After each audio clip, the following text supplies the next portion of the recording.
everyone, we're going to graph f of x, which is number 2 here. I've already done the other 3 on different videos. And we're going to graph the secant line from x is negative 2 to 1. We're also going to have to find our y values. And so let's go ahead and get started.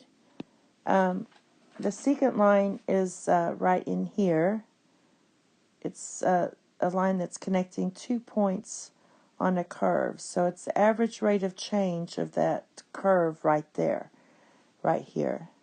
Okay, so we want to go from negative 2 to 1, and we have to find our y value. So let's plug in negative 2, and we get negative 2 squared minus a negative 2.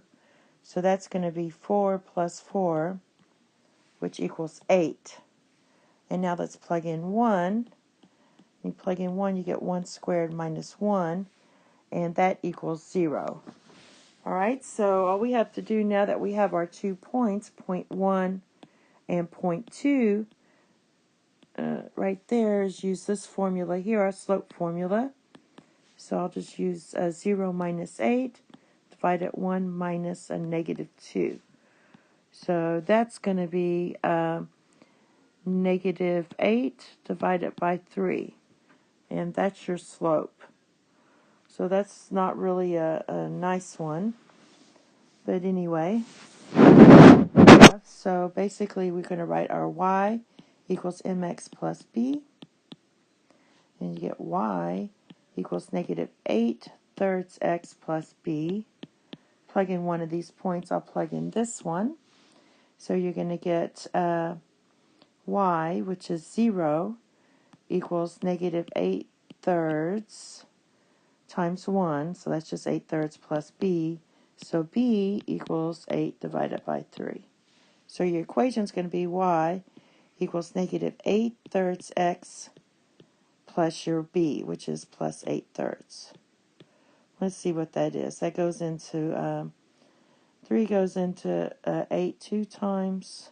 So it's about 2 2/3 when we're graphing that. That's your y-intercept. All right, so let's graph these. And I need to remember those points, and I need to remember that. Negative 2 goes to 8, 1, 0. So negative 2 maps to 8, 1, 2, 3, 4, 6, 7, 8. And 1 maps to 0. All right, so my y-intercept and x-intercept here is 0, 0. So we have something in between here.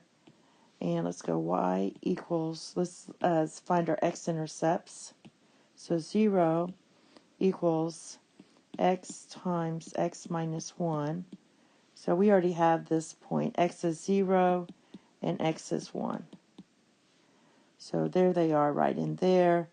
We have some, if I plug in a half, I get 1/2 squared minus 1/2. So that's going to be 1/4 minus 2/4. So it's negative 1/4. So it's right in there is your vertex. So I know that's the midpoint between these two, right in there. So we're going to get this as 1, 2, 3, right about there. So kind of just sketch a graph here.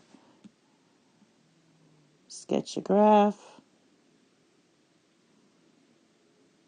Now what we're looking for is from negative 2 to 1. So we're actually looking for the average rate of change of this curve from here to, what was it, 1, 0.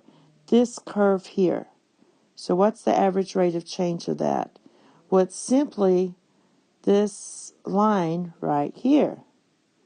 That's going to be your average rate of change of that blue curve there, which we already know is negative 8 thirds.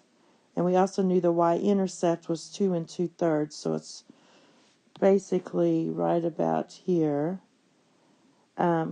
if I graphed it good.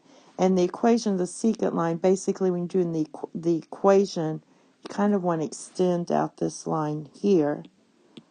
And recall that was y equals negative 8/3 x plus 8/3. So that's just a sketch there. That's it. Thank you. Have a nice day. Bye-bye.